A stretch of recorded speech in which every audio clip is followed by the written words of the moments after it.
Herzlich willkommen bei dem Podcast Lovingly, ehemals Leines Lessons, deinem persönlichen Podcast rund um die Themen Beziehungen, Familie, Liebe und emotionale Verbundenheit. Ich freue mich, dass du heute wieder dabei bist und wenn dir die heutige Folge gefällt und dich unterstützt, lass uns sehr gerne 5 Sterne da. Ganz viel Spaß und Dankeschön.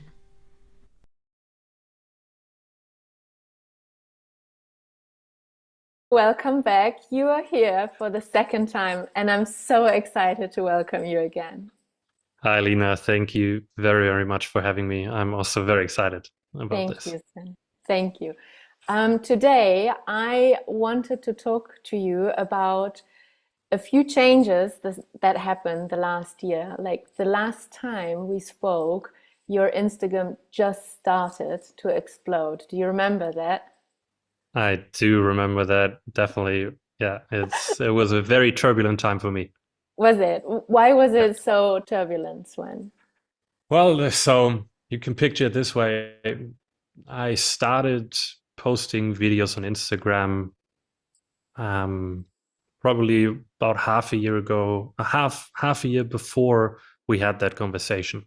Mm-hmm. So, and at the beginning of that year, I had 500 followers. And then I started posting a few videos and I started gaining traction and I started to hit a nerve of what people found useful, found helpful. Mm-hmm. And then all of a sudden there were videos that were spinning or that were gaining views that went into the millions. Mm-hmm. And so I went from 500 followers to way more than 100,000 followers, which was always a North Star for me. It was like, eventually I'll get there. Eventually I will have many followers. And I was completely overwhelmed with that. What? Because, Yeah. yeah, because I always had that imagination of who I will be when I have more than 100,000 followers. And if I even get there eventually. So you And then thought it. all of a sudden it was there. Mm-hmm. You thought it would take much longer, so you would have time to grow into the person that would achieve it. And then suddenly it changed. Like the numbers were there. After our podcast episode, the time I looked, it was like 145,000 followers. Now it's a little less, but Yeah. it's obviously a little less because you focused on something else. I will ask you about that in a minute. But Yeah. then suddenly the numbers were there, you reached your North Star, and what about your identity? What about your personality? What happened?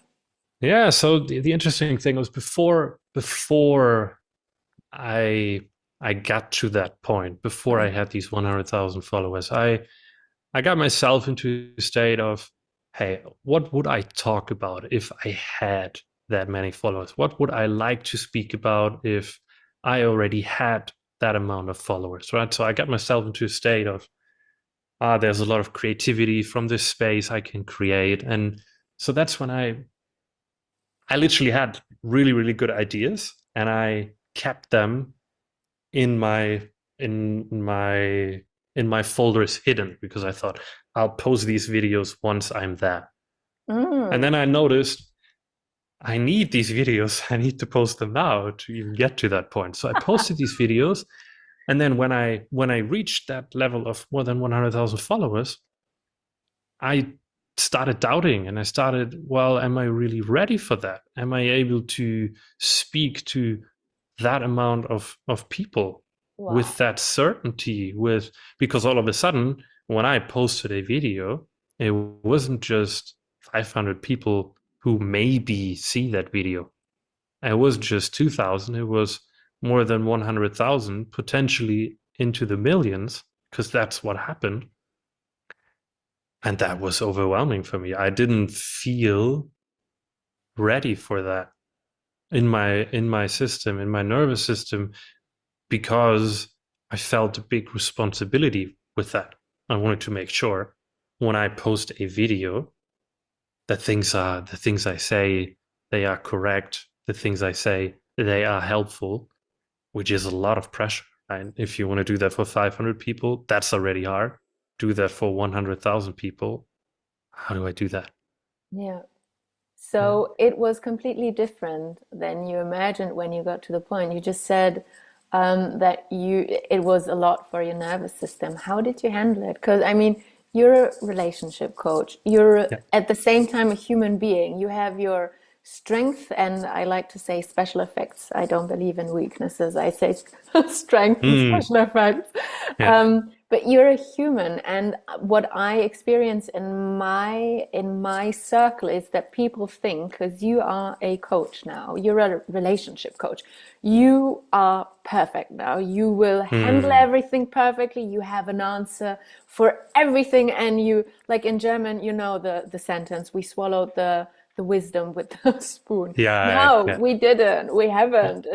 You're a human being. I'm a human being. And I'm wondering, because this is also what my clients want to hear when they say, Lina, tell me a story where similar things happened. How did you handle it? They know it's not going to be what they need to do, but it shows them, she's a human being.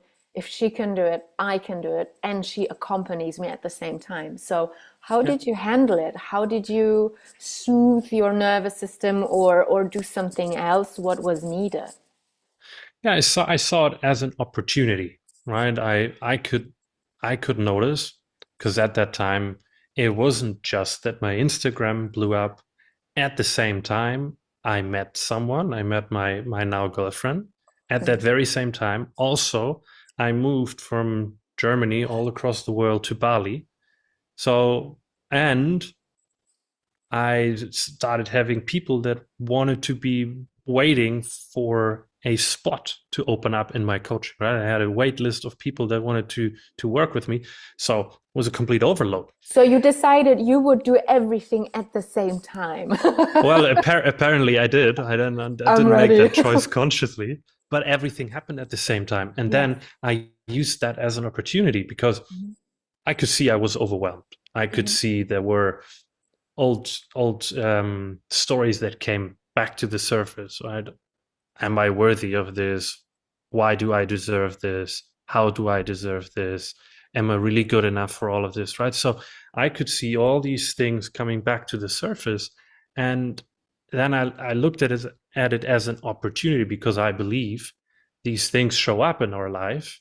And then when we get activated, we get uh, the word that's being used very often nowadays is when we get triggered, it has something to do with us.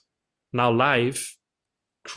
we create these opportunities for us to see something about ourselves, right? If it weren't for my Instagram to blow up, maybe I wouldn't have gone to the depth of understanding myself and my quote unquote worthiness for it. But by virtue of that showing up, I could go a level deeper and I could understand, hey, this topic is still here. And Mm. then at the time, what I tried was a lot of nervous system work, Mhm. or more on the emotional processing side. Mhm. I tried to process everything. I tried to cry, and I tried to look for everything that was in my system that still needed to be released. But I found out, because of all the immersion that I did into that world, that was just an endless loop, Oh. because I didn't really understand that all of that processing was just reinforcing that I didn't feel worthy of it, or I didn't feel like I'm enough. So how did you find it then? So then, and that's where probably the interesting bit is. So right, I noticed, okay, I don't. There's a story that pops up for me. I'm not worthy of this. I'm not enough for this. Can't do this. Then I went into all the processing and all the fixing, and I need to fix this about me. I need to fix this wound of mine, which actually reinforced that this reinforced this story. It reinforced that this wound was here, right? Mhm. It reinforced, hey, I don't feel worthy. Now I do something against Mm. feeling not worthy, which just reinforces that I don't feel that. So what in the end, what I actually did is, and that was month into it, like that didn't come just like this. That was a long immersion into it, Mm-hmm. was, hey, let me just look at it. Is it even true? I get that this story is there, and I have my evidence for it from my past, from when I grew up, that I didn't get a lot of attention. So of course I didn't feel worthy of it. We will always find our information biases to prove our point. Actually, yeah, exactly, right. So I had my evidence for it, but then when I actually questioned, well, is this even true? Well, is it true that I'm not worthy? What do I base it on? I base it on all this evidence that I had as a child, blah, blah, blah, blah, blah. But if it's not true, all of it dissipates. There is no emotion to process. There is no wound to fix, because that wound isn't even there in the first place. There is pain, there is sadness attached to, hey, I didn't get the attention that I felt like I deserved at the time when I was small. But there isn't inherently something to fix about me. There's more something to understand about me, that I could let go of this story of mine without having to process it, but more, hey, is this even true? Is it even something real that I need to fix? And when I understood it wasn't, then the processing was gone. The fixing was gone. And what actually was there is I could embrace the pain that was there, and I could look at myself differently, if that makes sense. It That does. was yeah. So you changed. How did your posting or how did the videos change? Because you said first, I'm going to keep this until I reach the number. And then you say, oh my God, I need to post this to actually get there if I want to get there. And now you got there. Did something change about the content you gave? Did something change about how you viewed relationships, or how you wanted to talk about it, to portray it in your videos? Because they are very informative, they're helpful, they make sense, and they are funny at the same time. So you have combined so many valuable variabilities that people really, really enjoy. I mean, this is the reason why it just blew up. Has something changed about how you do it now, what you do, what kind of people you want to reach? So what definitely changed for me is the attitude or the energy from which I'm posting. Because back then, after these videos blew up and Instagram blew up, I felt like now I need to prove that I am this person. I have the knowledge that is equivalent to this number of followers, right? So then all of a sudden I had the challenge of, okay, how does someone speak that has 100,000 followers? How does someone show up in that way? And it was going back to being myself, right? Allowing myself to be myself, to fuck up, allowing myself to speak about what I want to speak about, not what I think all my followers want me to speak about. So yeah, it's a return to myself, which was, that was very, very hard for me. But if I look back at what led to me having so many views on my videos, having so much engagement, being inspirational for people, it was because I spoke about what I felt like I wanted to speak about. Not that I thought, what do other people want me to speak about? So the energy shifted from what do they want me to speak about to what do I want to speak about? What is it that I feel like is needed out there? What do I feel like people need, or what I need, what I need other people to hear? Yes, you said also a little bit earlier that it was not in the beginning, you thought it was about changing, like you need to process it, you need to change it, it must go away or it must take a different shape. And then you said the answer, the solution was in not necessarily changing it in the first place, but instead accepting who you are, like finding yourself, and maybe not like not say put the pain away, push it away, but saying, okay, this is the story. It's not true. The pain was there. It is there. It's okay. And then move with that. So my question is, do you see in your work with your clients similar patterns that you have experienced through this blowing up, that many people want to change? Many people say, I must be different. I must let go of them. I must have them.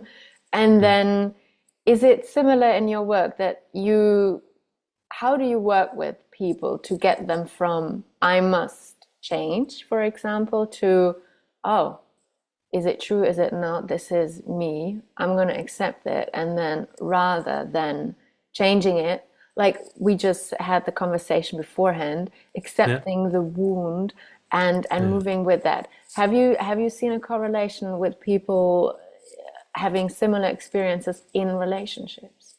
100%. And that goes back to, I guess, what everybody experiences to a degree when they grow up as a child. We may not always get love for everything that we do or for everything that we are. So eventually there will be an experience for us where a parent, a sibling, a classmate, a teacher says something that is like, stop doing that, or why are you the way that you are, or you're too loud, you're whatever. And then we start believing, and everybody has their own version of that, we start believing, okay, this part of me isn't lovable, or maybe I don't have the grades that I need to get the approval of my parents. So we all somewhere get this feeling of the way that I am is not enough, or something about me isn't quite right, something about me needs fixing in order to get the love and to get the approval from someone out there. And most often it is our parents, or it is a sibling, right? Which when we grow up, it's a need for survival, for safety, to have the approval of parents. So we all have that somewhere, that we think, hey, this thing about me requires fixing or requires hiding. I can't show that, to a certain degree, all right, in everybody's own version of that, in order to be loved and accepted. So I see that in all of my clients, that somewhere they have something they feel or they deem as not worthy, not lovable, not okay, inadequate, faulty, wrong, right? So I see that in all of my clients, and very, very often it's about seeing or embracing that part of us that feels that way, instead of getting rid of it, right? That part of us that's too loud, I want to get rid of that. No, it's about embracing that, allowing that again. Yeah. I have experienced, like what you just say, I agree with you. It's not that hard. It's easier than we think. And although it's so easy to just embrace yourself, embrace that part, it's at the same time the hardest thing that I coach with my clients. I teach them tools. I do constellations with them, be it parts from now within themselves, past, present, future, whatever it is. And I've realized that people find it so hard. They find it so much harder to not do anything except the work to embrace themselves, instead of, Lina, tell me what to fix, I'll do it. And I'm like, oh, no. And what do you think about that? Because it's so easy, and at the same time, I've experienced with my clients, it's one of the hardest paths they go. Yeah, definitely, and I think to an extent that's how our society works. Or when I go back to when I was in school, what we learned in school was problem solving, right? So there's a problem, I solve it. So of course we apply that same mentality, that same attitude towards parts of us. It's like, hey, it's very easy for me to get the connection. when I was loud as a child, I wasn't loved. So what's the easy fix? I stop being loud, Be quiet. and then I get the love, right? So But now we have do you actually get the love? no, of course not, right? Love is all embracing. And then now we get into the realm of conditional love, which isn't really love because it's based on conditions. And real love is embrace. It's all of you is welcome here, all of it. And we get to learn that again. We don't grow up in a society and in a world where we just let each other be the way that we are. We have rules, we have norms that we get to adhere to. Some behaviors are deemed appropriate, others are not deemed appropriate. So we get to adapt to that. So we hide certain things of us. And that's where I think this problem-solving mentality comes from. It's what we learn from very early on. There's a problem, let's fix it. But maybe there isn't even a problem. What if there isn't a problem?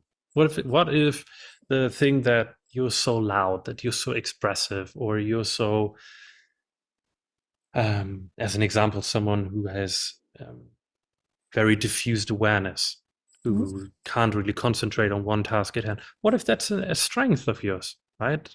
You had a very beautiful way to express it earlier. You said people don't have weaknesses, they have special effects. Special effects, yeah, exactly. What if that's the very thing that makes you special? Yeah. What if that thing that you deem as a problem isn't actually a problem, but that's your very strength, that's your very power? Yes, when I tell my clients the first time about special effects, you need to be there and see their eyes light up like, and suddenly it frees them. It's like, I can handle it differently. I can do it differently. I can be differently, not fix it, but just see it. Like one client told me, Lina, I need to do this. Society says that 1, 2, 3, 4, 5. And I'm like, yes, society says 1, 2, 3, 4, 5. Does it work for you? No, that's why I'm telling you. And then I was like, okay, so if it does not work for you, let's find out what works for you. And then I just asked her, how would you be able to concentrate? How would you be able to be more effective and at the same time more caring with yourself by making breaks? And then we found a completely different plan for her. And I said, okay, so would this work for you? Could you imagine doing it for more than 4? I always say 2 weeks, 14 days. That's okay. And then she was like, it feels so good, but it's so different. And I said, and is it bad that it's different? She was like, no, actually, I'm really happy with it. And ever since that, she never had a problem with being productive, effective. But like there are two things that play into that. The first thing is people learned that when they were very young. So that's something that has a grip, can have a grip, can be very persistent, right? That, to use the same example again, if someone is very loud, very expressive, and they think, I need to hide that in order to be loved and accepted, that's, first of all, it's usually not something that's very conscious for that person. That's somewhere in the subconscious, unconscious. So, and that's been there for decades, years. And then I think the other part is, I mentioned it before, you also mentioned it now. When we say society says that, subtly we give our power away, because we're actually the one that says, I want to be accepted by society, by the other people out there. So I am the one who decides that this behavior isn't appropriate. It's me. Actually, I am making it. It's not society.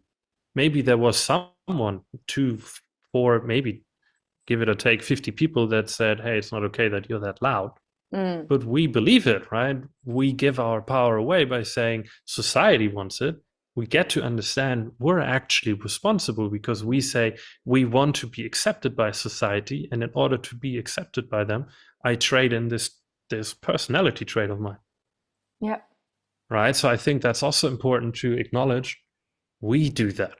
Yes, we project our beliefs by one, maybe even more experiences, because sometimes I think it's much harder for people to let go when they constantly experience things repeatedly or experienced in the past.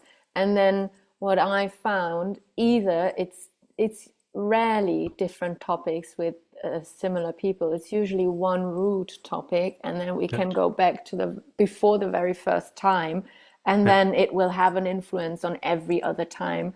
But I've realized that with these very deep and difficult repeating experiences with other people, it takes a little longer. Like you said, people have been doing it or carrying it with themselves for decades. And I always find it interesting when people say, if you come to me, we will have it done very fast, very quick, one time sensation. And I'm like, no, you won't. You will have one time sensation for one topic, for one route. What about the rest? Because I think I realized this is a mistake I used to do too. Like I'm totally in there too, that I thought I will have 5 coachings and then I will be healed. I will be happy. I will be fulfilled. I will be, I don't know, everything. And enlightened.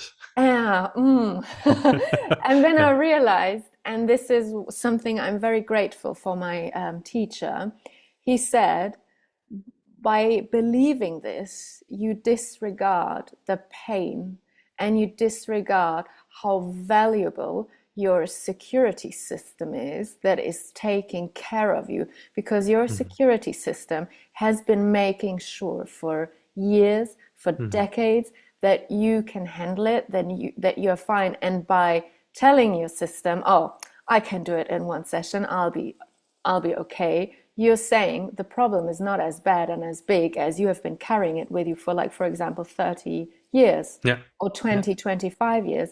And by saying, oh my God, no, this is actually painful, it is as bad as it feels, you appreciate that you have been carrying it with yourself for a long time. It does and did hurt you. And now you are ready to say, okay, I'm going to go on a journey to let this go. And I'm going to be okay if it takes 2 minutes. And I'm going to be okay if it takes 6 or 8 months or 1 year. And by that, you are valuing that it happened to you, the emotions that followed, and that you're on the way now. And you're not putting yourself under pressure again for having to be perfect. You need to fit into society. So you need to get it done in one session. So, It is a journey, and it takes time, and it requires attention, because usually a lot of these wounds come because at the time we weren't able to give ourselves attention, or we didn't get the attention, right? So maybe an expression of that wound now is it needs attention. I want It attention. needs love. It needs the love, right? The love that it didn't get.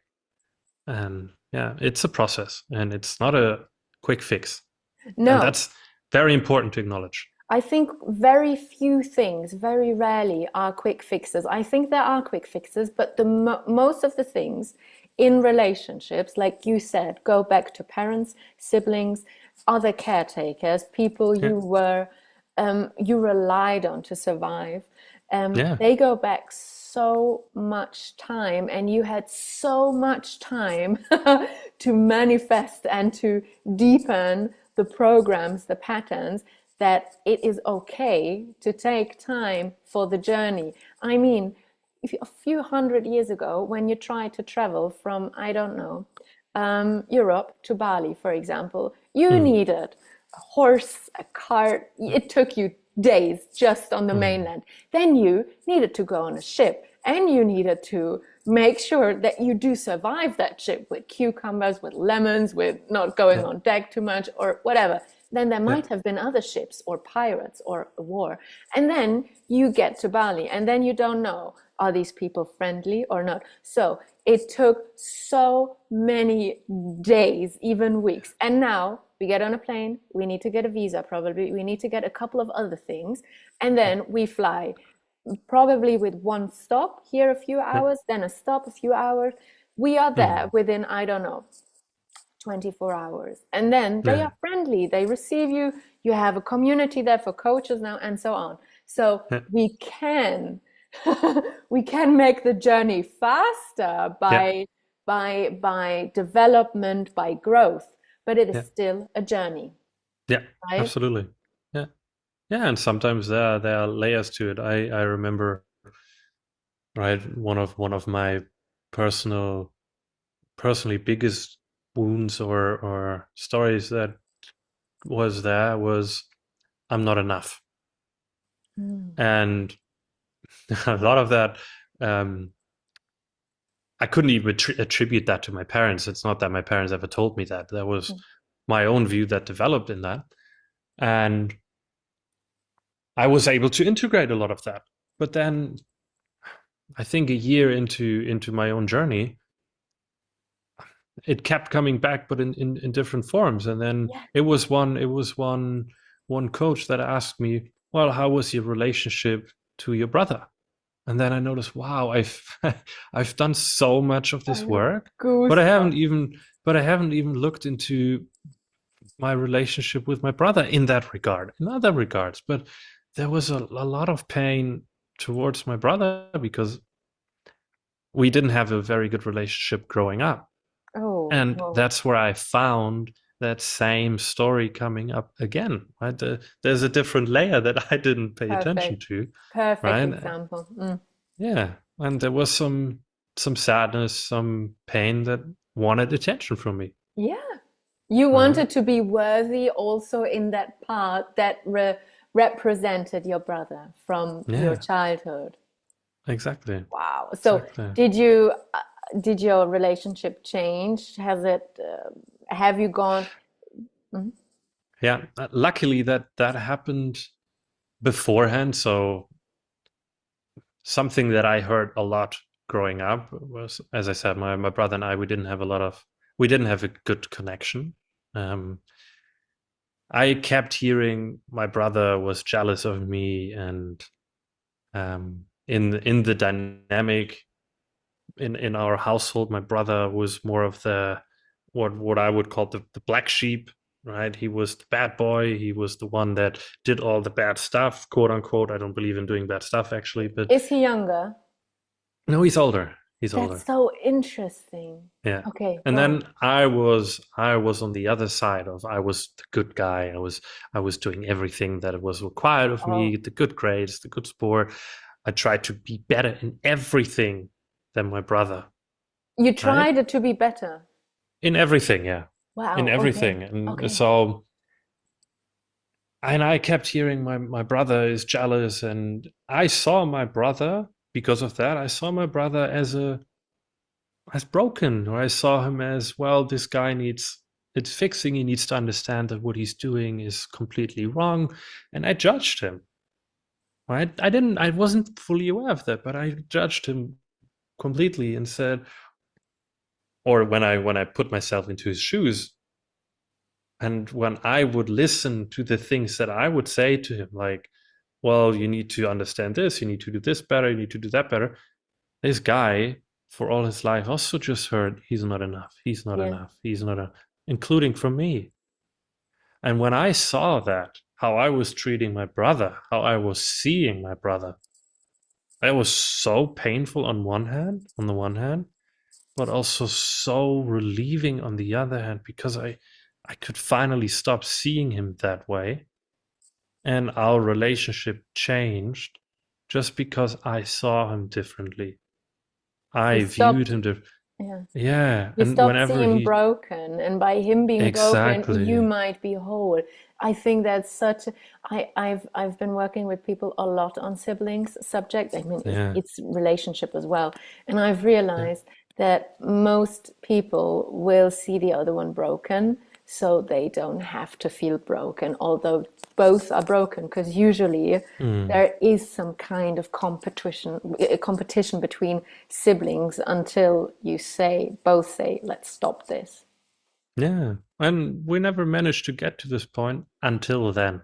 And then I felt a big shift. I felt a lot of sadness. I felt there was a lot of love for my brother for the first time that I could actually access that. The timing of that was very potent because it was prior to his wedding. And Oh, so when he had no. his wedding, I asked him if I could speak at his wedding, if I could make a Wow. speech. And And he allowed me to, and I used that day and that opportunity, or that event, as an opportunity to tell my brother in front of everyone, his family and friends, how much I love him. that he's enough. Yeah, right. And How was that it? How did it go? beautiful, absolutely Was beautiful. he happy? Was he He like, was really. I'm sure. Like after that, on the wedding, even on the wedding itself, he came to me and he said, "Hey Sven, thank you so much for that. And look, we had a difficult relationship for all these years. Let's do it differently. Let's do it differently now." So he could feel that too. It was a beautiful moment, right? I'm And so happy. yeah, I'm so happy for you guys. thank you. Yeah, and I think what it also speaks to is he didn't do anything, right? He didn't change anything. He didn't Uh-uh. change anything about the way that he is. Yet all of a sudden, he felt his love from me, You right? started to By embrace simply each. accepting. Mhm. Bingo. Yeah, exactly. Which is what I wanted to get to. I embraced him for who Sorry. he is. Yeah, I embraced him for who he is. And he could feel that love. And my hope is, right, that no matter that he feels that no matter what he does, right? So love doesn't require you to change, to get back to what I said in the beginning. Mm. It just doesn't require the change. It just requires acceptance, which is a hard thing to achieve, right? Which That is is the a hard part. journey. It's still Yes. a journey, even for Yeah. you and for me, both Yeah. relationship coaches. I just married my husband this year. You are in a wonderful relationship, as I've heard, Yeah. Yeah. with your Thank you. Yeah. girlfriend. So, and Yeah. still, even you and I go to other coaches to ask for Yeah. support, to ask Yeah. for coaching, even Yeah. within relationships, be it our One. relationship to ourselves, to our thoughts, to our partners, siblings, whatever it is. So Yeah. you said in the beginning that all of it came at the same time. And one Yeah. part of it, one huge part of it, where you put your Yeah. main focus on, if I have understood it correctly, is Yes. your girlfriend, right? Correct. So Correct. Yeah. what happened there? What shift was in your mind, or what embracing was there that you said, this is blowing up, this is amazing. Oh my God, this is so much to handle. I'm going to focus on this love for this person. I don't know if I made that decision consciously back then, but Mm-hmm. the relationship took most of my energy, most of my focus during the week. And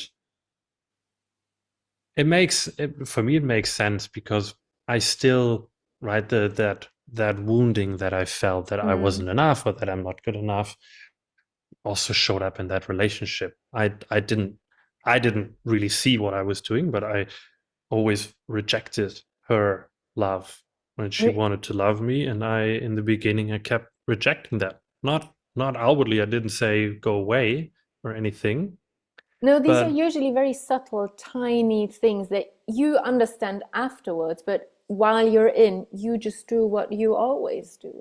correct, right. And then I reverted to the good old um anxious mechanisms, right? I tried to hold on to her. I tried to Mm. make sure she stays with me by showing her what great of a boyfriend I am, Oh, right? So that required attention for myself. So I sought out help, and because I can't see my own blind spots either.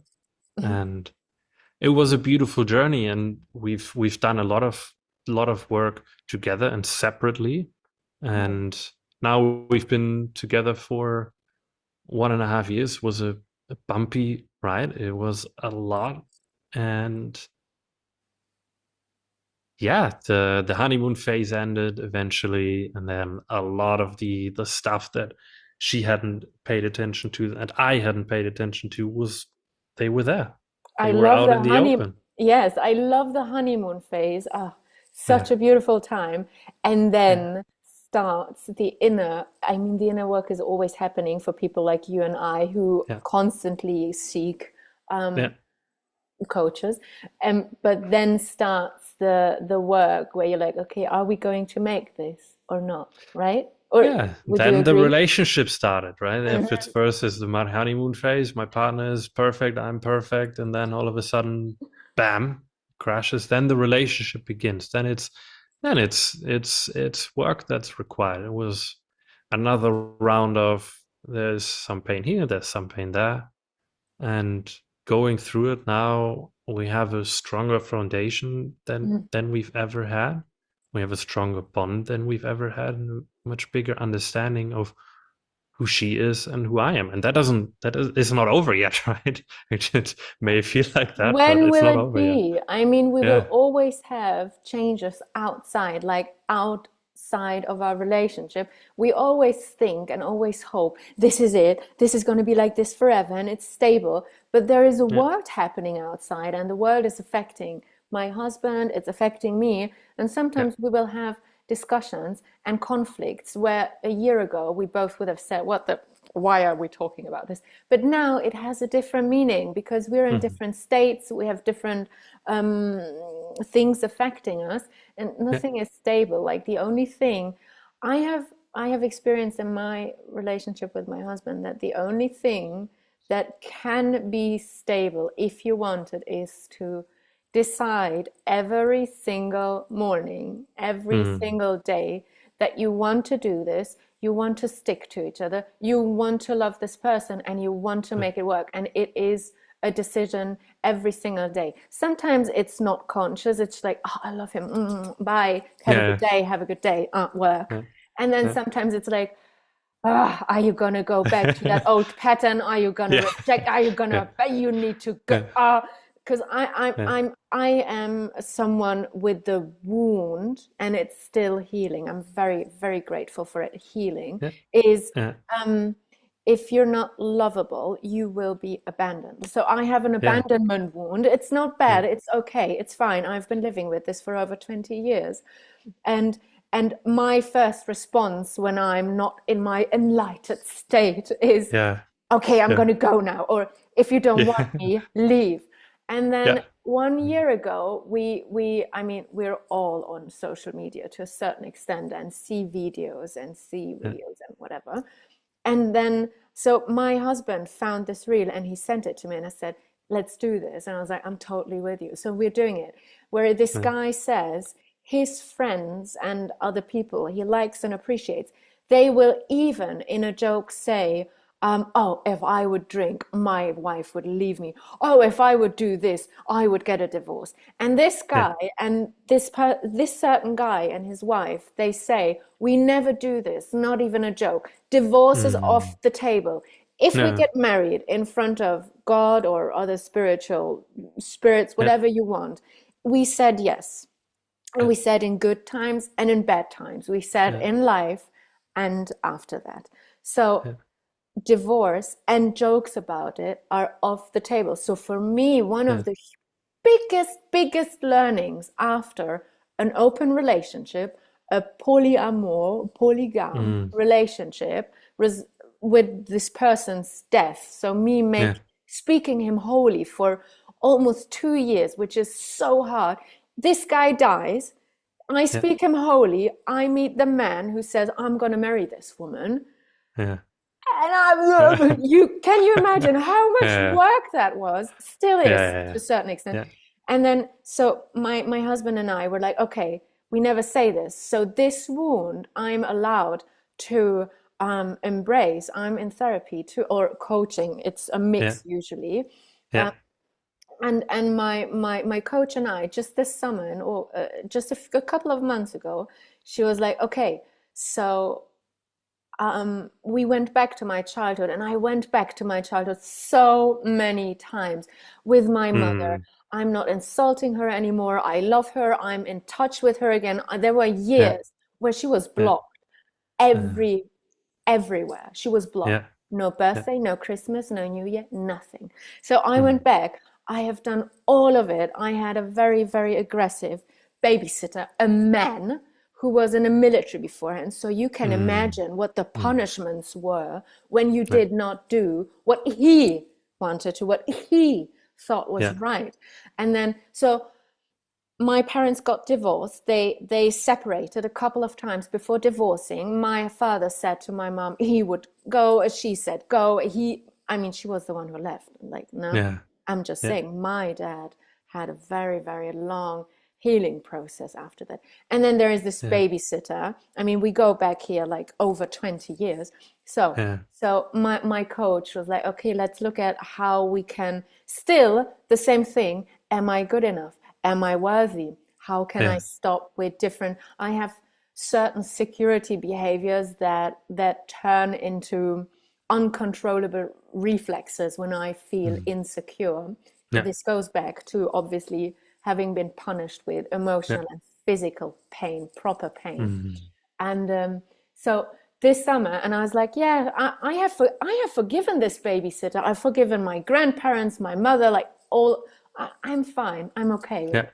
Yeah. But then my coach says, was there a time where you felt probably the boarding schools? And I'm like, yeah, I hated the boarding schools. It was awful. I wanted to kill Yeah. myself back then. I was only 11. And I was like, okay, Yeah. if I jump down this place, maybe it's over. It wasn't. I'm still here, obviously. So, Yeah. but Yeah. so she, and then we went back. This is me being 10 years old. And then she's doing the EMDR, like the post-traumatic I've been doing this for 2 years because I've been post-traumatized so many times. Yeah. So she's doing this with me. And then we go back and she was like, so was there something with your mother? And I'm like, yeah, no, this and that, blah, the usual. She knows the stories. And Yeah. then I tell her this one story about my father. He would have never left us. He never left us. He is the reason my siblings and I are there where we are. We have like he's amazing. You would like if you would meet him, he's such a special soul. Yeah. And so he's the reason we are 3 siblings and me, 4 children. And there was this one argument for like 2 minutes, which I heard. And I heard my father say to my mother, this is a Hungarian sentence. It doesn't make sense in German or English or any other. But he said that he would run out into the world, which means he never comes back. Yeah. So I was sitting there and I thought, okay, he ran out into the world. Is he coming back? And this whole afternoon, I was waiting for my dad to come back. And my dad is the only person who never left me, who was always there, and who is my safe haven. Even now, if people ask me to take your strong pillars in your life, it's always my husband and always my father, always has been, always will be. But this one sentence, I started to cry, and I have told this story for so many years, so often. It's like, oh, Jesus Christ. And then, so this abandonment wound is something my husband was very hurt, because in the beginning I said, what I learned from my open previous relationship, this man said, if you're not okay with me seeing other women, go. But I love you, and you will never be as happy with someone else than with me. And stuff like that. So I learned that if he's upset with me, if he's angry, if we have a conflict, I'm not good enough. He needs to go if he's not happy with me. So we had so many abandonment topics. And my husband obviously has his wounds. He has different wounds, complementary wounds. Usually. Usually. So I learned, and it is still a journey. In my head, I'm still like, okay, then go, or I go. And I'm like, no, stop it. You've been over this. It's okay. It's okay to feel that you want to go. It's okay that your first response is then go. But don't say you don't mean it. You don't want this. You love this guy. You want to be with him. You want to have children. So it's every day this choice. Yeah, and that's a courageous thing, right? It's all your protection that comes up, says, I'll go or you go, right? Leave or I'll leave. And then to take the courageous step and say, oh, I know this is the very thing that I like my system wants. I want to get myself into safety. And then to decide against that, that's a very big step. And that's Thank you for sharing that. Thank you so much for appreciating. But this is also what you what you said that you do, right? Like not my Yeah. topics and my wounds, but wounds came up for you and your girlfriend, and people Yeah. think, oh, they are a relationship coach. They must do it Ah, perfect. yeah. And then we're like, no, I'm we definitely perfect. I'm yeah, no, 100%. No, you I don't have have my any wounds and you can fix everyone, right? So correct. It's not. It's I have my versions of that, and I have things that I would say that right when I had an argument with my partner the other day where I said I could clearly see I'm activated. mm, I could see that at least after the fact, mm, right? And then in that moment, the very thing that I want is connection, right? Very similar to what you described. The very thing that I want in that moment or that I need is connection. And it could be as easy as to say, I want a hug or I want your hand. And I could acknowledge that in that moment, that's the very last thing that I want to ask for. The very last thing I want to do. Or can do, right? It's all that is accessible for me is to say, right, then I go. Similar to you, right? I go to my room, or let's yeah, spend the week in the park, right? And the very thing that my partner wants in that moment is for me to open up and say, I need connection. I need it. And yeah, so I have it in a similar fashion. The thing that in that moment is the courageous step to say, I need you now. I yeah. really I need the connection. Can be super hard to access. And it's the awareness first that allows us to do something about it.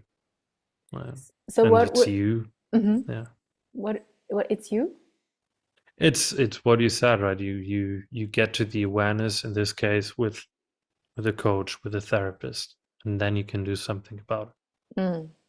And it. Yeah. it's not a one-time thing. No? I No. think it's important to realize that I have been telling this story for almost 5 years in coaching or schooling, teaching, certification Mm. frames. And sometimes I cry and sometimes I don't. Mm. And sometimes it Mm. clicks. And with this story, so many things clicked. Like 4 or 5 different things. So Yeah. sometimes I think I have experience with me and with other clients. Sometimes it's just one topic and one story, and then it's done. And Yeah. and Yeah. I'm like, we don't need to do anything else. And the client's Yeah. like, Yeah. nope. Like, Yeah. you're totally fine with this. Yep. Yeah. Tell me what you think and what you feel. And then they tell me, and I'm like, Jesus Christ, I thought this is Yeah. gonna take like, oh, and she was totally fine. I was like, Yeah. and then Yeah. and then sometimes you have stories where you will go back over and over again for different topics that are Yeah. hidden in them, Yeah. for Yeah. different root identity For things. causes. Yeah. Yeah, Yeah. Yeah. yeah. Absolutely. So Yeah. what would you say, just because I know we need to finish, Yeah. Yeah. what would you say is the biggest or the most helpful thing for you in your relationship with your girlfriend? I think it's also similar to what you said. It's this, we had a very potent moment in our relationship this year where we we were faced with the decision, do we want to continue or not, or do we want to have a Mm, break in our relationship or not? And the decision to continue, to consciously, really consciously make that yeah, decision, we continue, that we both made that decision brought so much safety for the both of us. So I think the one thing that I believe is very healing, very helpful for both of us is that we made this decision. We continue together, yeah. and just in that, there's so much healing Yes, because now I there's more choose you. comfort. Mm, Yeah, and there's so much more comfort in, okay, there is this part of me that for whatever reason wants to come to the surface right now, mm, but I know my partner wants to be here anyway. mhm. And in the same way, whenever she expresses something where she could think, oh God, now he will run away, I'm still there. Yes, that's it. Whatever it is, I will choose you. You can Yeah. talk to me about it. I'm there. Yeah. Yeah. Thank you so much. Thank you for sharing You're your welcome, Lena. personal growth and your journey. I think it's so important to see you as well as a human being and not just get all the I mean, there were so many relationship things in this interview, but at the same Yeah. time, it's not the usual do these 3 things or the No, 5 no. blah blah blah blah blah, but more of I have been through similar situation or I have been through hardship here and there and there. This is how Yeah. I did it. It doesn't Yeah. mean that it will work for anyone else, but they can see, oh my God, this guy, he's amazing. He can help me. He can support me. He can accompany me. And that's Yeah. what's important for me, to people, to make people see that you're a human being, you know what Yes. you talk about, and you are a very, very, very good choice as a Yeah. coach. Thank you so I'm much. still a human being, and that is the beautiful part of it. Yes. Definitely. Thank you Yes. so much. Thank you, Lena, for making me so welcome and so appreciated. I always enjoy being with you. And I invite you again. Thank you very much. I'm looking forward to that. Thank you. Das war's für heute. Schön, dass du dabei warst und wir hoffen, dass du das Essentielle für dich mitnehmen konntest. Alle weiteren Möglichkeiten, wie du mit mir im 1:1 oder per Online-Seminar arbeiten kannst, findest du in den Shownotes der Folge. Ich wünsche dir alles Liebe.